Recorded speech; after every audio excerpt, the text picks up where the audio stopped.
ازيكم عاملين ايه؟ يا رب دايما بخير. النهارده هنشتغل تصميم جامد جدا، يمكن في ناس طلبوه وبعتولي في الكومنتات عليه.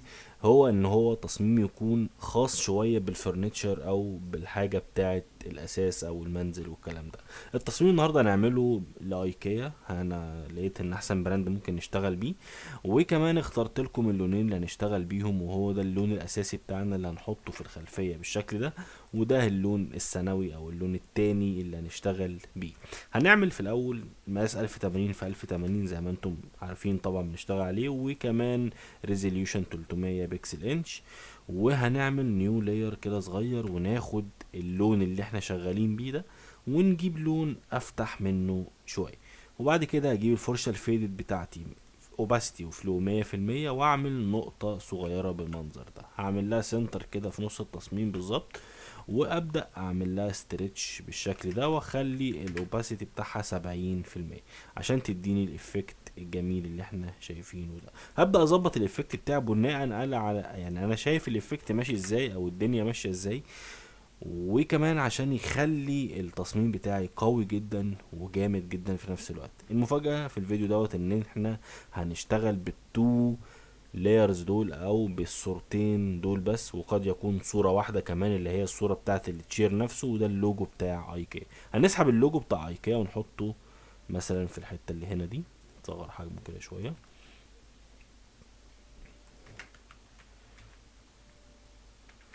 لذيذ جدا. وبعد كده هسحب التشير دوت، ده اللي هيبقى المين بتاعنا اللي هنشتغل بيه النهارده. عايز اقول لكم على لقطه هنعملها هتفرق معاك جدا في الشغل بتاعك. اولا احنا دخلنا على فري باك عادي وجبنا التشير ده، نخش نعمل سيرش كده ونكتب تشير، سوري نكتب تشير، وبعد كده نختار من هنا فري ونعمل سيرش. هنبدأ نعمل سيرش هنا، هنلاقي فيه صور كتيرة للكراسي. انا لقيت الصورة اللي احنا اخترناها من هنا، في عندك الصورة دي جامدة جدا، وفي انا دخلنا هنا نخش نيكست بيج كده. جبت الصوره دي الصوره اللي احنا اشتغلنا بيها. اللي ما شافش الفيديو اللي فات هقول لك على معلومه في فري باك، ان انت ممكن من خلال لما تيجي تخش على الويب سايت تختار الصوره اللي انت عايزها، من خلال انك انت تدوس على كلمه ريموف باك جراوند من هنا، هيشيل لك الباك جراوند اللي في ظهر الكرسي نفسه، ويدي لك الكرسي من غير اي حاجه. يعني هتيجي تشيلها وتعمل داونلود، هينزل معاك الكرسي بالمنظر ده من غير ما يكون ليه باك جراوند زي ما احنا شايفين كده. تمام، جميل جدا. بعد ما نزلنا التشير الجميل دوت، نبدأ نظبطه كده شوية. جميل جدا. هاجي من هنا مثلا هقوم جاي عامل دايرة، ونجيب اللون الثانوي التاني اللي شغالين بيه، ونعمل دايرة في ظهر الكرسي بالشكل ده. بصوا، اكيد كتير مننا شاف بوستات او يعني اعلانات تخص الموضوع ده بتتعمل بالشكل ده، تدي افكت جامد جدا. هاجي بعد كده تحت الكرسي، نرفع ده كده شويه، هاجي تحت الكرسي واعمل نيو لاير، وبعد كده نبدا نعمل الشادو بتاعنا. نجيب الفرشه الفيدد ونختار ان احنا نبقى مصغرين حجم الفرشه من فوق وتحت بالمنظر ده، ونجيب اللون الاسود بالمنظر ده، وابدا من تحت الكرسي اكبر كده الفرشه بتاعتي، واعمل افكت او الشادو بتاع الكرسي بتاعي عشان خاطر تبان الصورة واقعية اكتر. طبعا انت هنا في الشادو ده ممكن تعمله باكتر من طريقة، بس انا في العموم، ويمكن الناس اللي متابعاني عارفة ان انا بحب اشتغل على الشادو، ان انا اعمله بايدي بيكون اوقع اكتر، وكمان يعني بتحس ان انت تعبت شوية في التصميم بتاعك، وتلاقي فيه المجهود ده في الفايل. نخلص كده الشادو مع بعض، شادو خفيف كده كويس. جميل جدا. انا شايف ان احنا كده يعتبر عملنا اول جزء واهم جزء في الكرسي. الكرسي بصراحة هو مش محتاج ان انت تحط له فلترز خالص، ولا محتاج ان انت تحط له كيرفز او برايتنس، هو بيور جدا وجامد جدا. نخش على الخطوة اللي بعدها. هنيجي بعد كده نكتب التكست بتاعتنا، وهنا انا بفضل ان احنا نشتغل باللون ده واللون الابيض. هكتب مثلا هنا جملة كده، نقول بيرفكت يور، كبر كده نعمل لها ستريتش، وناخد كوبي منها بالمنظر ده، ونكتب ستايل. ممكن ستايل دي نغير الفونت بتاعها شوية بحيث انه يبقى مختلف ويديني افكت احسن. نرفع التكست دي فوق خالص كده، نحطها في جروب، ونخلي دي باللون الاصفر، او ممكن ناخد لون افتح منه شوية لذيذ، ونجيب ده كمان. هنعمل تاتش كده خفيف في التكست. هاجي عند التكست بتاعت بيرفكت يور دي واخد منها كوبي. خدت كوبي ازاي؟ ادوس كنترول حرف الجي وانا واقف على اللاير نفسه، انا واقف على اللاير اهو، كنترول حرف الجي يعمل لي كوبي منها. في حاجه تاني ممكن نعمل بيها ان انت تقف على اللاير برضو وتعمل نيو لاير، هينزل منه لاير تاني. جميل جدا. هاجي على اللاير اللي تحت اللي هو ده، وادوس كليك يمين عليه وادوس كونفرت تو شيب. بعد ما بعمل كونفرت تو شيب هاجي عند العلامه بتاعه الريكتانجل اللي هي الدايره والمستطيل والمربع والكلام ده، هلاقي هنا ان الفيل بتاعي لونه ابيض، هقفله وهاجي عند الاستروك اخليه ابيض، وهاجي عند السطر ده ادوس عليه كليكه واحده كده واخليه بالمنظر ده. طبعا مفيش حاجه باينه دلوقتي، بس بصوا هنا لما عملنا الايفكت ده الاساسي اللي انا واخد منه الكوبي، وده الثانوي اللي انا شغال بيه. هنيجي هنا واجي على اللي تحت واقوم جاي سحبه لتحت كده شويه، بحيث يديني الايفكت بتاع المسافات او التقطيع اللي فيه ده. فابدا اظبطه كده زي ما انا شايف. وهنا ممكن اعمل حاجه حلوه، ادوس كليك يمين عليه وادوس بلندنج اوبشن واختار من هنا جريدينت اوفرلاي، ونختار لونين. هاخد اللون الاصفر بتاعي العادي واخد منه اللون الغامق ده. ببدأ بصوا هنا في حاجة عايز اقول لكم عليها، يمكن في كتير عارفينها بس طبعا في ناس كتير ما تعرفهاش. السكيل ده ببساطة ان انا مختار مثلا هنا اللونين، اللون الاصفر اللي هو اللي فوق واللون الاصفر الغامق اللي هو اللي تحت. تمام. لما بقلل السكيل ده اخليه زيرو، هو بيبص الفرق ايه؟ ان هو ما بيخليلكش فيه درجة سيحان بين اللونين في بعض، فانت بتلاقي ان اللون جاي سوليد قاطع مرة واحدة. فطبعا لما بتزود السكيل بيبدأ يسيح فيه شوية زي ما انتم شايفين بالمنظر ده. اجي كده هنا. تمام. ممكن نجيب اللوجو ده هنا كده افضل، او نخليه سنتر ونشوف. سنتر كويس جدا. وتعالوا نجرب ناخد نفس درجة اللون انا شايف ان ده كده افضل بكتير. ممكن تحت بقى نعمل حاجة تانية، نكتب مثلا التكست بتاعتنا، نخلي ده كده، نقول perfect your style for your home، ونجيب فونت كويس، وليكن نختار بوبنز، نختار فونت ريجولار، ونعمل سنتر ليه بالمنظر ده، ونصغر الحجم كده شوية. تمام. ممكن ناخد كل الكلام ده كده نرفعه لفوق شوية، بحيث انه يديني سبيس بس لتحت تبقى ظابطه معايا، اقدر احط فيها الحاجه اللي انا محتاجها.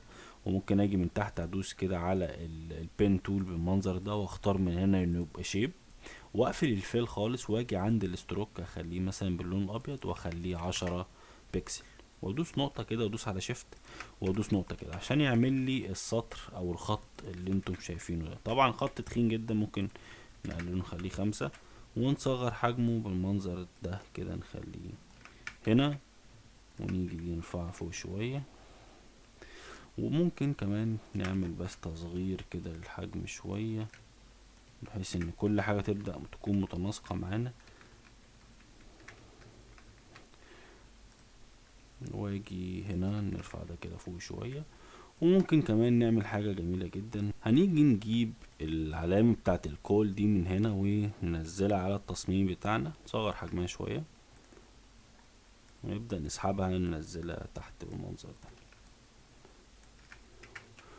واجي اكتب مثلا 19700 اي رقم، 19650 مثلا، ونختار فونت البولد. خلي بالكوا دايما في الهوت لاين لما تيجي تكتبه حاول تكتبه بفونت يكون بولد، لان بيبقى شكله في الفاينل جامد جدا يعني. تمام. ممكن كمان نزود حاجة او خلي دي زي ما هي كده. ممكن مثلا نقول الايميل ايكيا، نقول مثلا هوست ikea.com. ممكن دي نخليها هنا مثلا، انت على حسب زي ما انت شايف ممكن تظبط التصميم بتاعك على حسب ما انت معاك ايه او معاك بيانات ايه تقدر تشتغل بيها. هنخلي ده بالشكل ده هنا. وممكن كمان نقول نحط مثلا هنا حاجة زي سعر مثلا، نقفل دي كده ونعمل الدائرة الجميلة بتاعتنا. نقول مثلا ممكن نخليها باللون الابيض لذيذ، ونخلي الكتابة باللون ده، ونكتب مثلا 999 كده مثلا، بحيث انه ده يبقى السعر، ونكتب فوقيه starting from. خلي دي بالمنظر دي كده تمام. واجي فوق هنا اقول starting from، خليها باللون الاسود،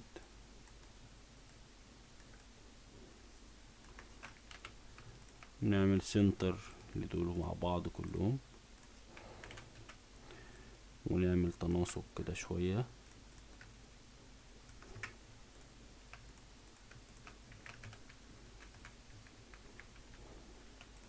وتحت نكتب EGP بحيث يديني شكل كويس. خليه هنا مثلا، ونمسك التلاتة لاير دول ونعمل لهم سنتر عشان كلهم يبقوا قد بعض. تمام. ممكن اجي عند الدايرة دي اديها مثلا شادو من الظهر كده شوية، ادوس على البلندنج اوبشن وافتح كل الافكت، واجي عند دروب شادو اسحبه من المنظر ده، بس اختار اللون الاسود، ونخلي اللون عادي مش مالتيبلاي اهو، خليه كده هنا، ونقلل اوباسيتي شوية بحيث بس هو يدي الافكت اللي احنا شايفينه ده. انت من هنا ممكن تكون خلاص انتهيت من التصميم بتاعك. طبعا انت ممكن لو معاك وقت تعمل حاجة زيادة، بس طبعا الديزاين ده ناس كتيرة بتطلبه. ممكن كمان نطعم بحاجة تانية، نكتب مثلا، نعمل حاجة حلوة قوي. هاجي فوق خالص وادوس على البين تول واقفل الفيل من هنا، واشغل الستروك نخليه بالمنظر ده، واكتب اخليه مثلا 3 بكسل، وادوس على العلامة دي واختار اللي في النص. تمام. وهعمل زي مثلا كأن ده بيشاور على الكرسي، فممكن نعمل حاجة حلوة، ندوس نقطة كده ونعمل كده، وبعد كده نجيب دي كده بالمنظر ده. والله لذيذة جدا. هاجي تاني اجيب نفس الشيب، بس المرة دي هخليه مقفول كده عشان خاطر نعمل شيب بالمنظر ده بحيث كأنه بيشاور عليه. ناخد كوبي منه. طبعا انت لو معاك وقت بقى وحابب تظبط الدنيا هتبدع، بس انا هنا بوريك الفكرة وانت بتشتغل براحتك. انت من هنا خلصت تصميم جامد جدا. حابب تحط في الباك جراوند اي صورة لفرنتشر او حاجة، ممكن نخش برضو تاني على فري باك ونكتب مثلا فرنتشر، ونختار مثلا الصورة دي، نعمل لها داونلود وننزلها عندنا. هنيجي خالص فتحت على الباك جراوند بالمنظر ده، واسحب دي كده خالص. تمام. اعمل لها ستريتش واقلل الاوباستي، اخليها 20% مثلا. بص نعمل حاجة حلوة عشان الموضوع يبقى كرياتيف اكتر. هنحاول نوازن الارض مع التصميم. حلو. ممكن نقلل ده كده وناخد كوبي من الارض، كوبي من اللير، واعمله فيرتيكال عشان اسحب الحتة اللي تحت دي. تمام. والله لذيذ جدا. نخلي الاوباستي بتاعه 20% بحيث يدينا الافكت اللي احنا شايفينه ده. كده انت خلاص خلصت التصميم بتاعك النهارده. تصميم لذيذ جدا في 10 دقايق او ربع ساعة. طبعا معاك وقت تعمل شغل اكتر من كده، بس انا هنا بوريك ان انت ممكن تشتغل بسرعة جدا وفي نفس الوقت تبقى دقيق في شغلك وتعمل حاجة جامدة جدا. واستخدمت بس هما صورتين، او يعني لو هتتكلم على المين بتاعك فهي صورة واحدة. مش شرط يبقى معاك لايرز كتيرة، مش شرط يبقى معاك صور كتيرة او استوكات كتيرة عشان تشتغل. بالعكس انت ممكن بصورة واحدة تعمل حاجة جامدة جدا. لو الفيديو عجبك متنساش تعمل لايك، ولو انت مش مشترك اعمل سبسكرايب للقناة، ولو حابب تقولي حاجة هستنى ردك في الكومنتات.